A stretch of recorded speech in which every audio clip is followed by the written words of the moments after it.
Welcome to Spirits and Screams.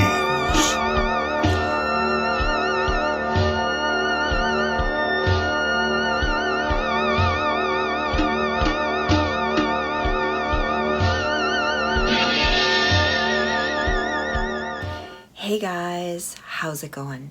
Welcome to Spirits and Screams. Tonight we're going to take a deep dive into the horror film from 2011 called The RITE, starring Anthony Hopkins, one of my favorite actors of all time. The RITE from 2011. American seminary student Michael Kovak travels to Italy to take an exorcism course. Directed by Michael Halfstrom, starring Anthony Hopkins, Colin O'Donoghue, and Kieran Hines. This one's based on true events, and it is apparently a more accurate depiction of an exorcist. I really was excited to see this one. Up front, I'm going to tell you that there will be spoilers in this review, and if that's not cool, click off now and we'll catch you on the next one. Or watch the film, come back, and we can chat about it in the comments below. The opening scene starts out with this person being embalmed, and I have to tell you, I really wanted to do that sort of a job. I wanted to do the makeup for the dead people. I was really fascinated with all of that, and I thought it would have been a really nice thing to do. Obviously a good service to do, and just really interesting, kind of crazy, but I've always been fascinated with that kind of stuff. I love visiting the cemetery, hanging out. I find it so peaceful there. And I'm constantly thinking about things in terms of the afterlife, and I'm totally interested in the idea of demonic possession and all that kind of stuff. Not that I, want to do that kind of thing or get into that kind of stuff, but I'm very fascinated by it because I feel there are lots of things in the world that we can't explain that could potentially be explained that way, or that it exists. And I am signed up to take a demonology course, and I want to learn more about that kind of stuff. I just have to find the time to be able to sit down and do it. But all this kind of stuff and this sort of film is really my thing and what my channel is based around, and that's why, because I'm just so interested in it all. I feel like we're here for a reason, and the more I explore and learn about that reason, I think the better life is, if that makes sense. If you guys have any thoughts about that, I'd sure love to hear your ideas and in the comments below, and I'd love to chat more about that. But anyhow, let's get more into this film. This one happened quite a few years ago, actually, but I think it still kind of is a good movie to watch. It didn't do super well in the box office, and maybe not as many people think about it, but from the stuff that I've been researching lately about exorcism and exorcists, which is much more available now than it used to be back then, or back when I was younger. They talk about it more now. It seems to be something that comes up more now, which says a lot about the state of the world right now too. But it's, to me, this one more accurately portrays that lifestyle of being an exorcist and all that stuff that it involves. I think recently the movie that pops into mind is The Pope's Exorcist, which was supposed to be based on head exorcist Gabriella Mort, and that one apparently was nothing like him or his lifestyle. It was very loosely based on that and really wasn't based on it in reality. But this movie, to me, seems more closely related to it. I've watched the video of Gabriella Mort performing an exorcism or exorcism sessions on a person. There's a documentary out there that William Friedkin created. I think it's on Tubi or it's on the internet. I'm sure you can find it. Very interesting, very, very creepy and scary. It shows him in action, the kind of person he was, and I feel like Anthony Hopkins has much better portrayed him. I'm not sure in this film if that's what they were doing, if they were looking to him to kind of lead this movie, but I feel like from what I've seen about him that this film is like him, much more like him, and much more accurate. I love the beginning of this where they have the opening credits and the font and the animation that they use for that, how the cross and the things kind of dissolve away, the letters. I thought that was really creative and really cool. That's something I really look for in a movie that I find really fun. I feel like lately they don't put as much effort into that kind of thing, which is weird because we have all the technology now to do lots of cool stuff. But back in the day, they would do things like that, and I always thought that was really neat about a film. That would almost kind of make or break a film for me, to be honest. I don't know if that's weird. Do you guys notice that kind of stuff? I sure do. So our story goes that our lead character, Michael, is this young man, and he wants to join the seminary, and he takes the classes in Rome and kind of goes through the process. And apparently, him being in the classroom and doing that is pretty accurate to how it is. That I love as well. I loved being in university. I loved being in huge lecture theaters with lots of people and getting to learn that kind of stuff. And that's exactly what it reminded me of. I would love to go and even just do an audit and just sit in on one of these classes to see what it's like and what it's all about. I think that would be amazing, just amazing. And I guess I should have included that not only is he joining the seminary, but he's also been chosen to become an exorcist, given that opportunity to do it, kind of coerced into doing it. And he's allowed to go to Rome and for 2 months and take these classes about becoming an exorcist. Those are the classes I would love to sit in on and be a part of, or just get to watch, you know, quietly in the corner. I would love that so very much. And he's been told that they need more exorcists because there's just so many more possessions popping up. Apparently, I've heard that was kind of a thing now, that there are a lot more exorcists that are being ordained that way, or put on that job, however you want to say it. And they, because there's so many more possessions that are happening, kind of scary if you think about it. You believe that kind of thing. If you don't, oh well, you don't, I guess. But I believe it, and that's really freaky, man, that's a thing. I guess it's something, if you believe it, it's something that always existed anyway, the devil. But just the fact of people being tormented and lured into like that negative place, you know, bad stuff is kind of scary when you think about it. I'm fascinated with true crime stuff too.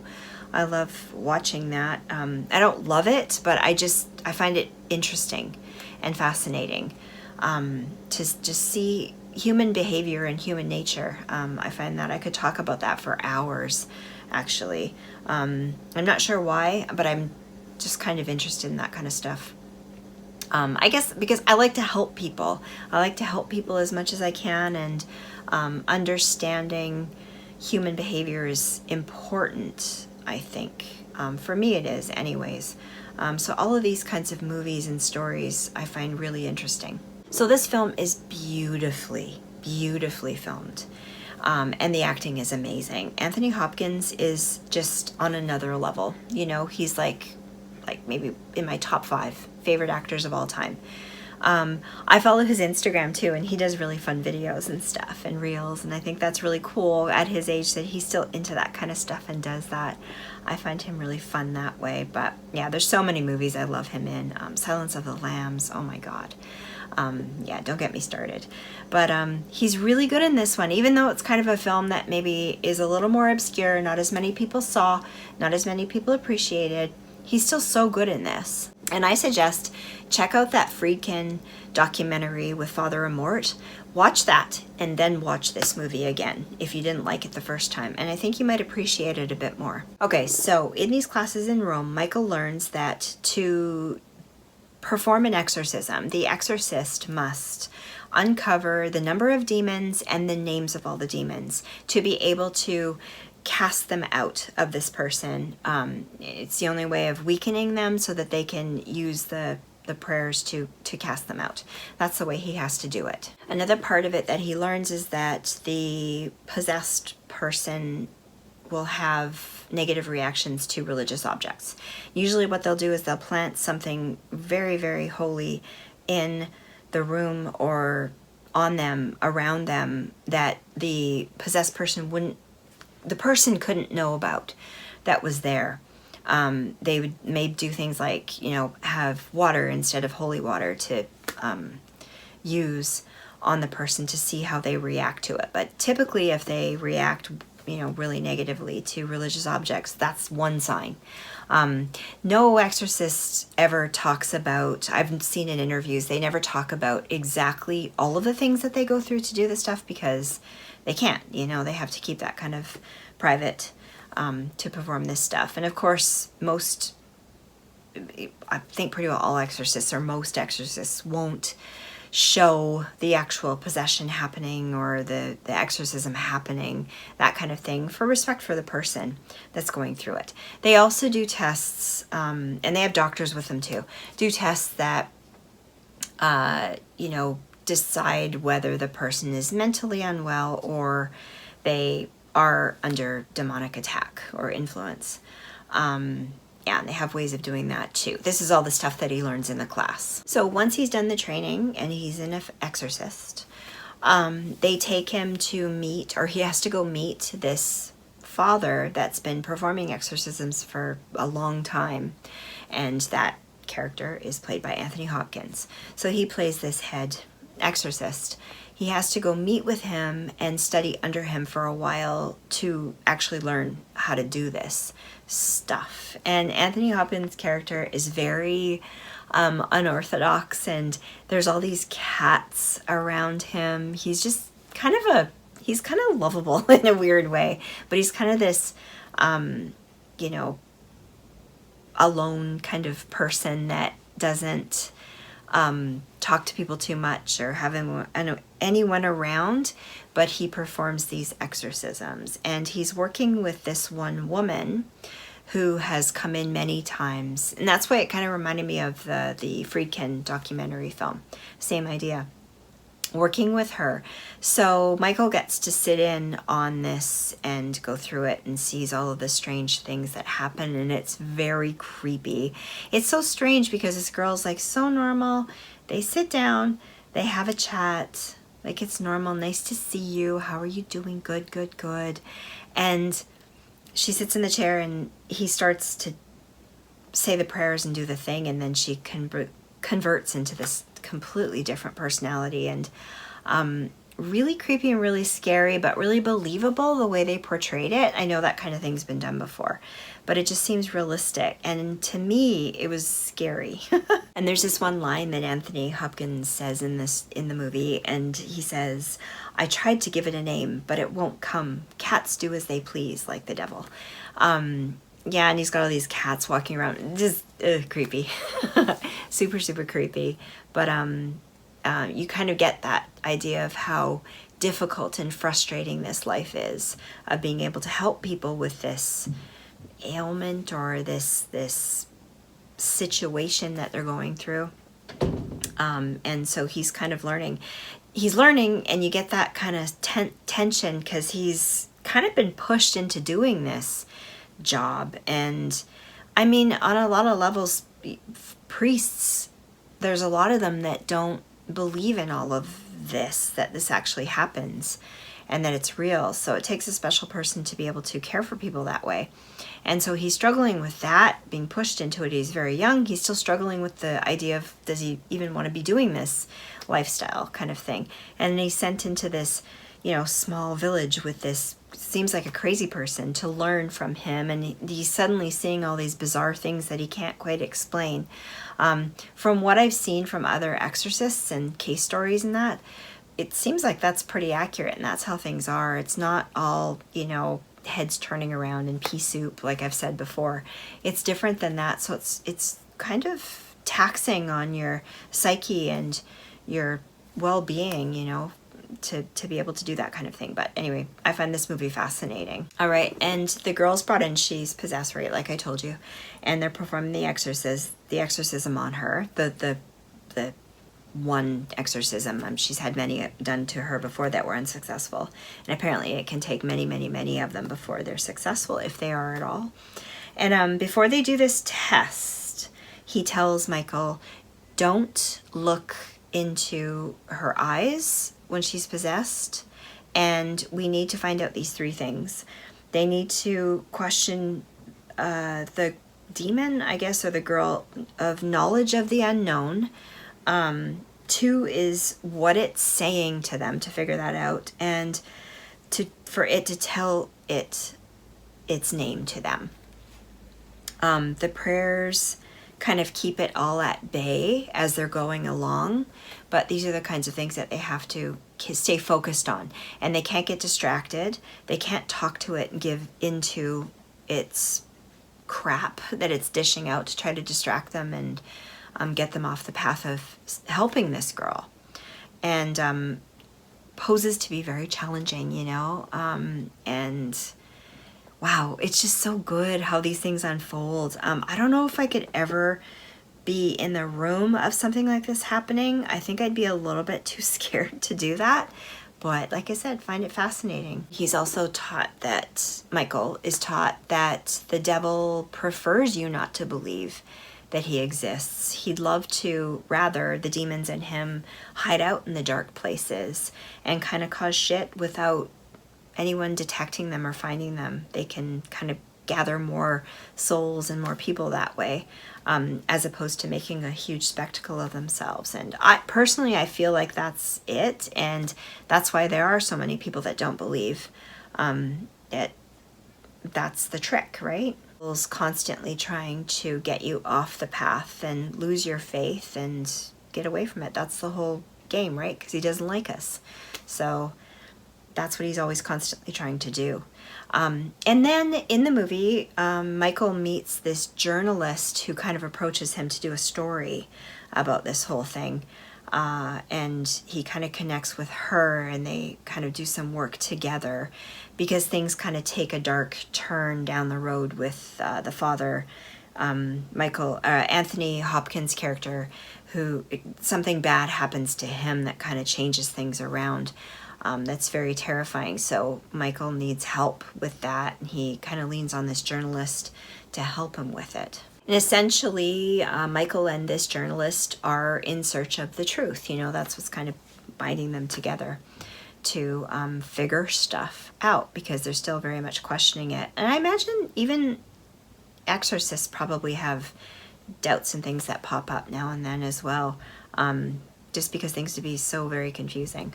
Anyway, the whole hierarchy of demons and angels and that kind of thing I find very fascinating, and that's the courses that I'm signed up for. Actually, I want to eventually take, so I can learn more about that kind of thing. Like I say, I'm not doing it to practice exorcisms. I certainly don't condone anyone doing that.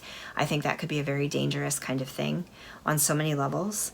And I'm not into satanic cult worshiping or anything like that either. I'm just interested in it from a personal point of view, you know, as a human. I just want to understand more about that stuff and know how things work. So hopefully I'll get to do that sometime and have time to do it. And I will let you guys know the kinds of stuff I learn. So the possessed girl has no memory of the demonic or anything happening. It's more like a dream or a nightmare, she explains. And because the exorcist, this isn't an exact science, exorcism, so it's really difficult for him to kind of figure things out, because a lot of times apparently the demonic mimics or can mimic mental illness, so it's really hard to figure it out. Or someone that has mental illness could have that potential to, you know, go towards that kind of thing. Not saying everybody that has mental illness is possessed, because that's ridiculous. I mean, why would anybody think that someone would say that? That's crazy. But just that some of the things could be similar to it, you know. as well as all these other elements that they put onto it. And I'm sure that if you saw this kind of thing in real life, you probably wouldn't be sitting back saying, oh, they're just, you know, taking people with mental illness and locking them up, or, you know, causing trouble for them or whatever. I think that's a load of crap. I think you would know it. You know, if you were in it and you saw someone possessed, because I think it's rare too, but I think you would know it and you would be terrified by it if you saw it. Yeah, that being said, do I want to see it? I don't know. I don't think so. I think just knowing it's there, cool, and learn just ways to kind of stay away from it and rise above it is what I'm into. But like I say, fascinated to learn all of the aspects of it. And our main character, Michael, is really struggling with this. He's, because of this, a lot of his past childhood traumas and things are coming back up. He's having to deal with all of that and deal with this and that need to want to help people, but wanting to walk away from it too. And he's told that just because you don't believe in the devil doesn't mean you're safe from the devil. So, I mean, there's something in him that's driving him to keep him going with this. But excellent performances on everyone in this film. Really, really, really well done. Really simplistic, but so good. So then near the end of the story, we have the father is brought a case of this Anthony Hopkins. He's brought a case of this young man who he just doesn't believe is possessed. He thinks he's, you know, there's other stuff going on in the household. And that kind of raises questions with Michael, because he's kind of thinking the kid is possessed. There's something weird going on there. And then Anthony Hopkins starts acting a little strange, and they realize that Anthony's become possessed. Terrifying. It's really scary and creepy. And so Michael is the only one that can save him. And it's kind of a way of Michael finding his faith and belief in all of this, and deciding to, you know, become an exorcist and actually follow through with this and do it, and how important it is in the movie. So cool. If you can imagine Anthony Hopkins possessed, oh my God, so creepy, so good. So Michael and the journalist friend, they end up banding together and they're put through it, man. Every little thing the devil can do, he does, to try to save the father, because, you know, it's so important. They really adore him now, and man, it's just so good. I just love how they played it out and how they did it. It's just more subtle and more simple. It's not so grandiose and crazy over the top CGI and stuff like the Pope's Exorcist was, which is that lost it for me. They took a lot of liberties and a lot of goofy things that they did that just weren't great. It was a pretty good film. It had the potential to be a good film, but they just went a little bit too far with it. So just before it hits its peak, Anthony Hopkins does one of his amazing soliloquies like Silence of the Lambs, and it's just really dramatic and dynamic before they cast the demon out. So anyhow, that's it in a nutshell. And I really enjoyed this one. So for my review, I'm giving this one a 5 out of 5, a Spirits and Screams cult classic. I freaking love this film. I really did. It's one that I really enjoy. So let me know in the comments section below what you guys think, and let's talk about it, because I love to chat. You guys, if you like this video, don't forget to give me a like, because it helps me out a lot, and subscribe to the channel if you really want to. It helps support me, and I would really appreciate you being part of the crew. Also, a huge, huge thank you to my Patreons for supporting the channel. It really helps me a lot, and I love you guys. If you want to join my Patreon, there's a link below. You can go check that out as well. There's a tier that has free bookmarks and stickers that you get every month sent directly to your door based on my horror comic, Spirits and Screams. You guys, this one was super fun. I love when I can review these kinds of movies because they really fit the channel and they're my kind of thing. But yeah, I hope you guys have a great rest of your night, and I will see you again really soon. Bye, guys.